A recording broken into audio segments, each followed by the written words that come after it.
Happy Saturday. Recently, we had an episode about the trials of non-human animals that were carried out in parts of medieval and early modern Europe. We talked about some parallels with the witch trials that were taking place in some of the same places during some of the same times. We thought we would have one of our episodes on some of those witch trials as a Saturday classic today. This episode is about the witch trials that took place in Vardø in northern Norway in the 17th century. It originally came out on October 9th, 2016. Welcome to Stuff You Missed in History Class, a production of iHeartRadio.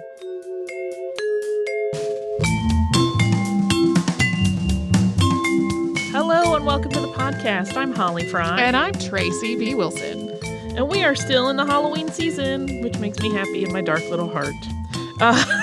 And I accidentally started a witch theme, but that's not going to last. Just the two witch episodes, this one and the Bell Witch. And the Bell Witch really doesn't even count in that regard. But today's episode is legitimately about witch trials and actual accusations of witchcraft. And Europe's witchcraft trials spanned 3 centuries, from roughly 1450 to 1750, but it was really during the late 16th and 17th centuries that the practice of trying people as witches was most fervent. And from about 1570 to 1680, it's estimated, and this is a pretty wide gap of where the estimate falls, that between 40,000 and 60,000 people across Europe were tried for sorcery of some form, and most of them were found guilty and put to death. I've seen the fraction of like approximately 2/3, but it's hard because there wasn't great record keeping to identify exactly how many lost their lives because of this. In one particular town, this is an episode heavy in Norwegian words, which I have no doubt I will butcher.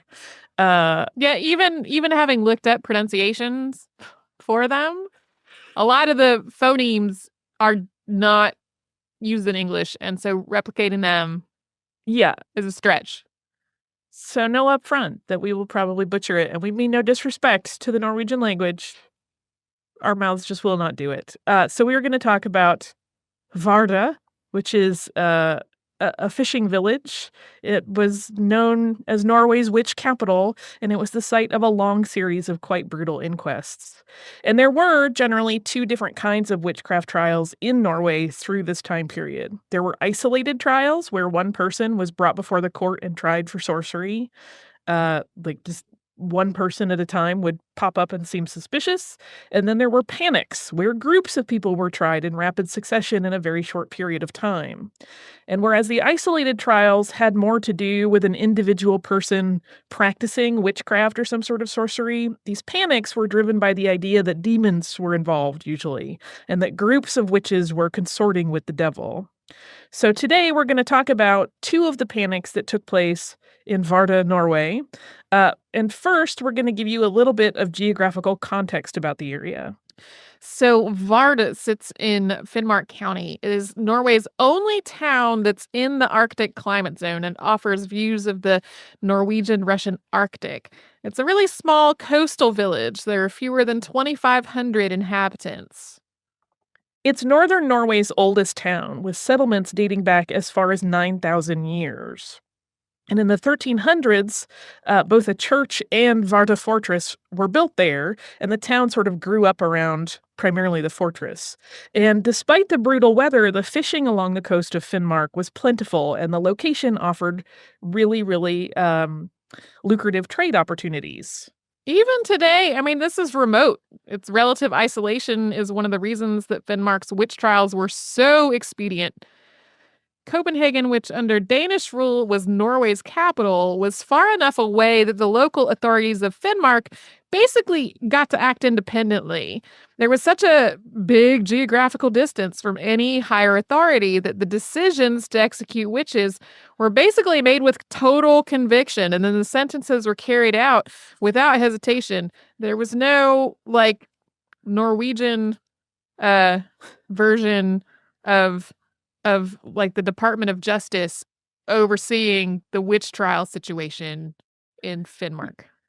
Correct. But the directives to prosecute witches came from very high because during some of this time, from 1588 to 1648, the ruler of the Danish-Norwegian kingdom was King Christian IV, and he had an agenda when it came to witches. Yeah, I should say there that, like, even if there had been an equivalent of the Justice Department overseeing the witch trial situation, it would not have had the effect of preventing the execution of witches.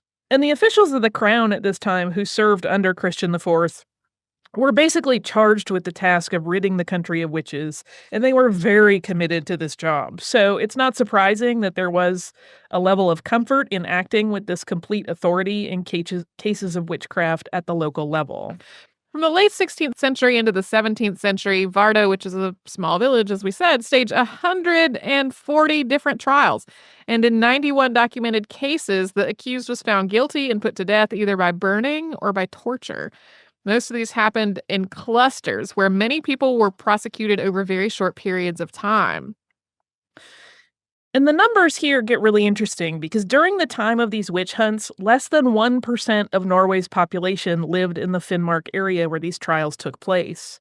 But this remote fishing community was home to 31% of the witch executions in Norway. So disproportionately large numbers of people were being charged and punished by death for being witches. In Finnmark, there were 111 women and 24 men accused of sorcery. Of the 91 put to death, 77 were women and 14 were men. And the Sami people, which is an indigenous Scandinavian culture which still exists today, were some of the first to be targeted in this witch panic. They had been the first known people to live in Finnmark, but as that area colonized, they became the minority.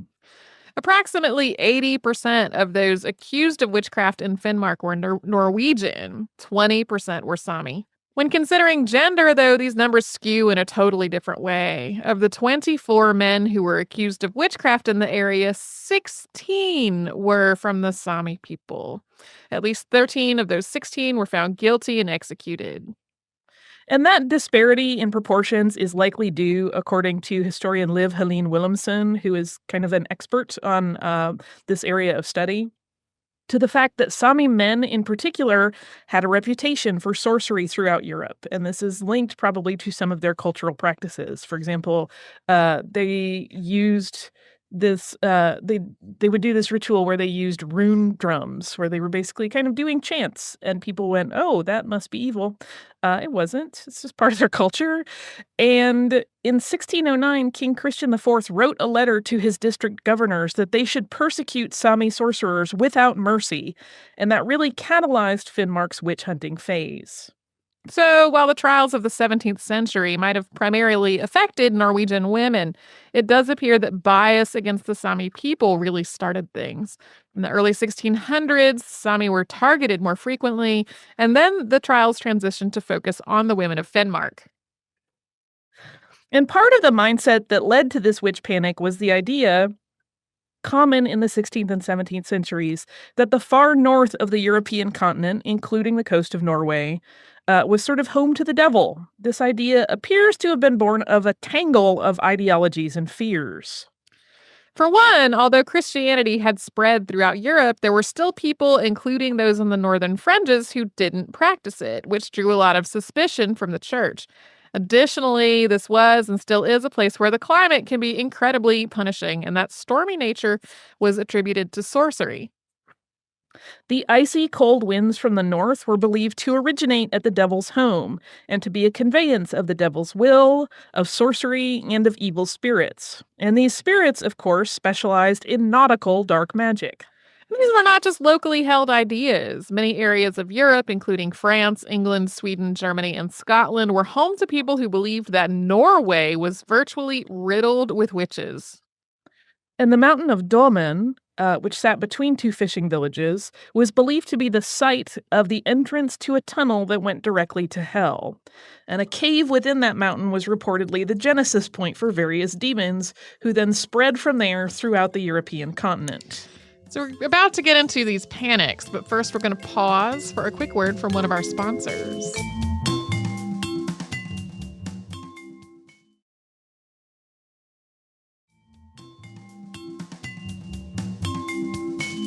So, back to Finnmark in the 1620s.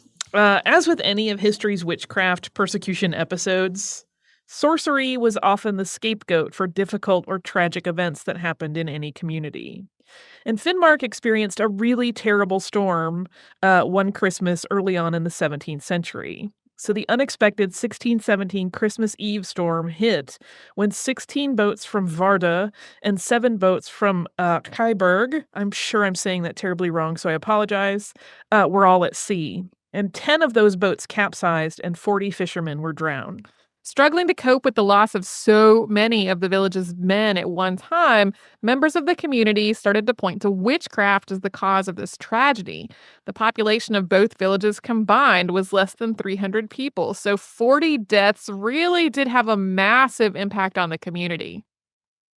And this incident eventually catalyzed a piece of legislation that allowed for mass prosecution specifically in the charge of witchcraft. And it actually took a long time to enact that law and get it up and running.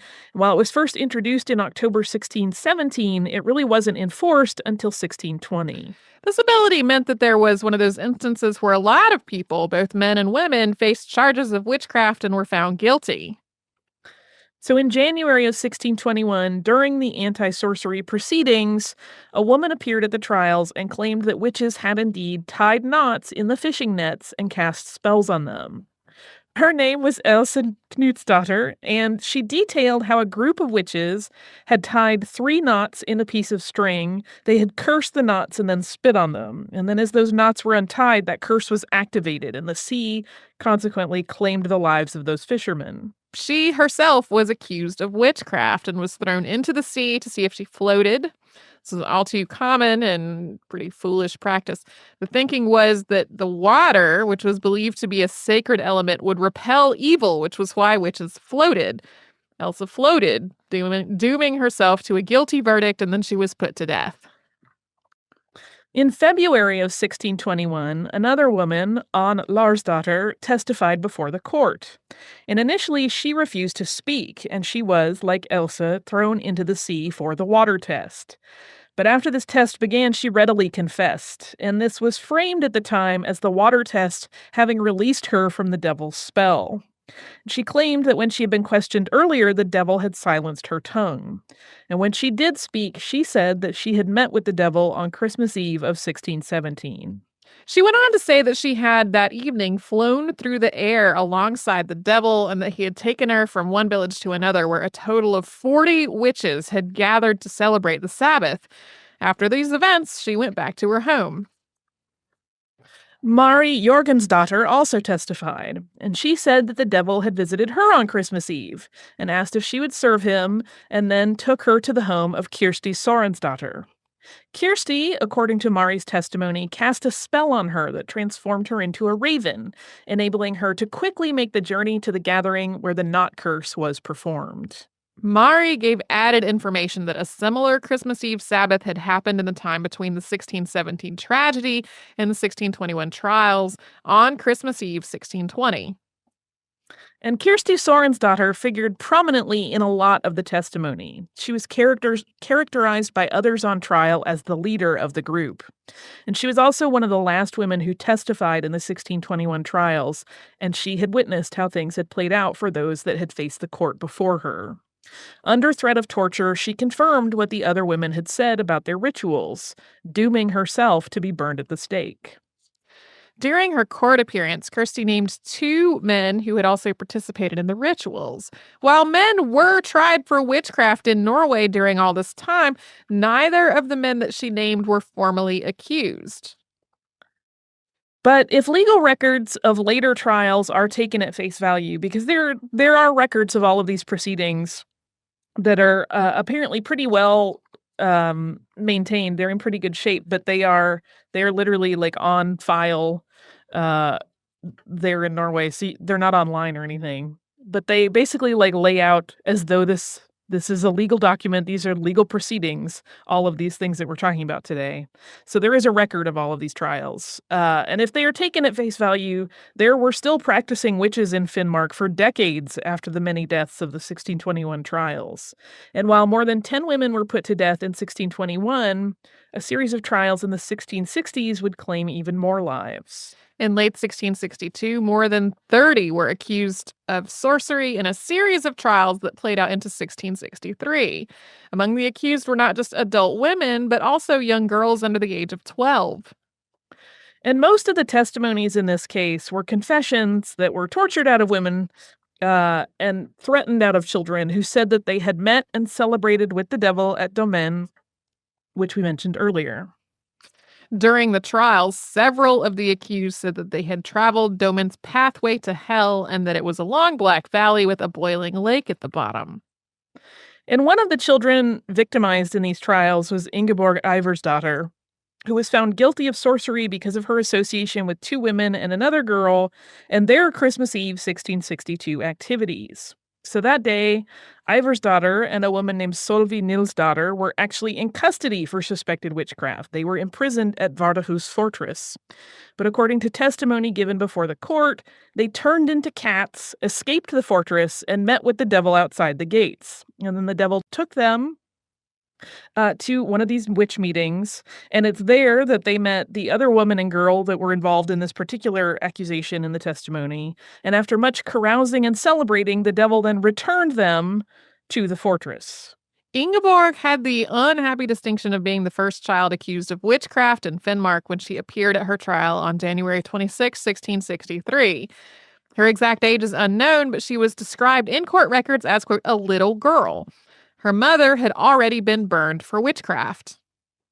And she had said that her mother taught her witchcraft by giving her a tainted bowl of milk. There was this perception at the time that witchcraft was conveyed often through tainted food or drink, and that's how you passed it on from one generation to the next. And then the devil, after she had this tainted milk, the devil was conjured by her mother in the form of a black dog, and that dog bit her repeatedly. And this same sort of narrative was described by the other 5 girls as well, being given like a tainted, usually milk, and then this black dog devil coming and sort of attacking them as a form of trial. And while to the court at the time, this may have indicated truthfulness, each girl's testimony validated what had come before because they were pretty consistent. But it also suggests that perhaps they had simply heard the same tale over and over from somewhere. And we're going to get to a possible source of that tale in just a moment. We're also going to go into a bit more detail about the Vardøhus Fortress and some of the people who were held there as captives. But before we do, we are going to stop one more time for a very brief sponsor break.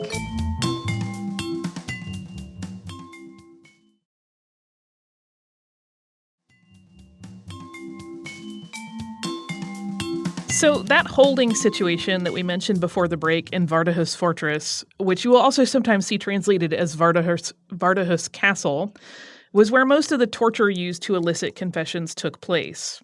And there was this single room called the Witch's Hole, where sort of these torturous events happened. And while the use of torture was technically illegal before a sentence was passed on a prisoner, it was still used, both before the sentence to gain confessions, and then after sentencing, there would be more torture to produce names of accomplices. One of the interesting factors in this panic is the influence of 2 people, a husband and a wife, on the confessions of the accused. This pair, Ambrosius Rhodius and Anne Friedersdatter Rhodius, had been imprisoned near modern-day Oslo before being moved to Vardøhus Fortress.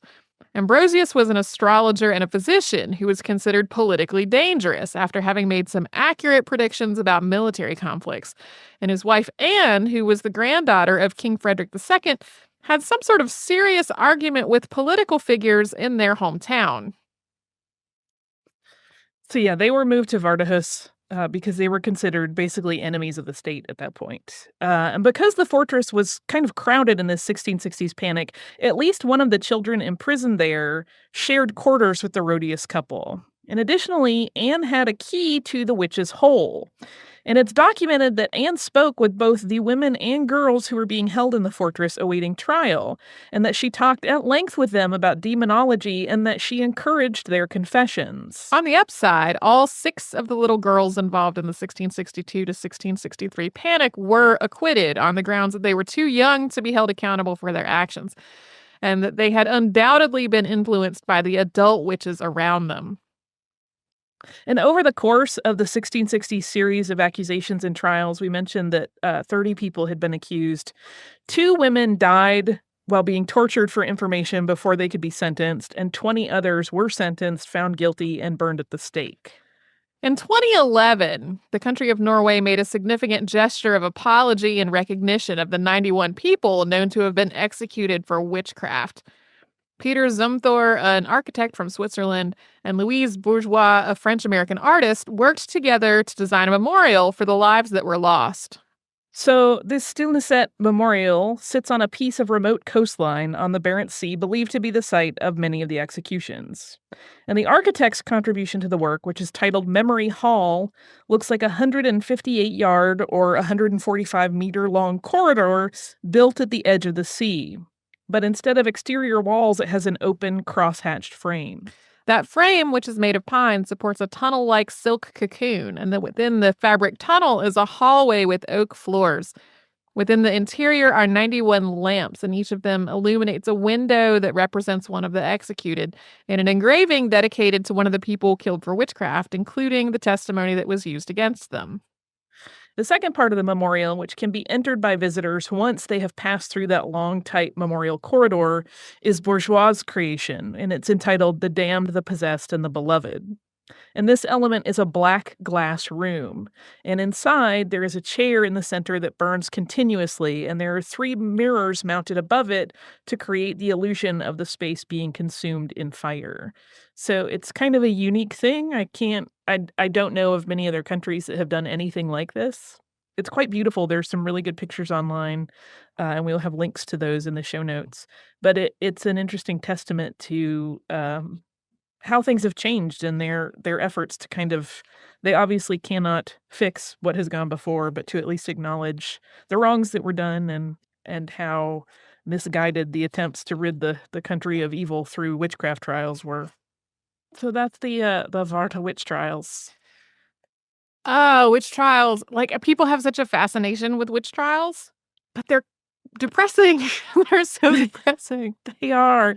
It breaks my heart if you read about, these little girls, children that were being forced to testify, sometimes alongside their mothers and sometimes after their mothers had already been killed, and there's such brutality to it, and it's rough.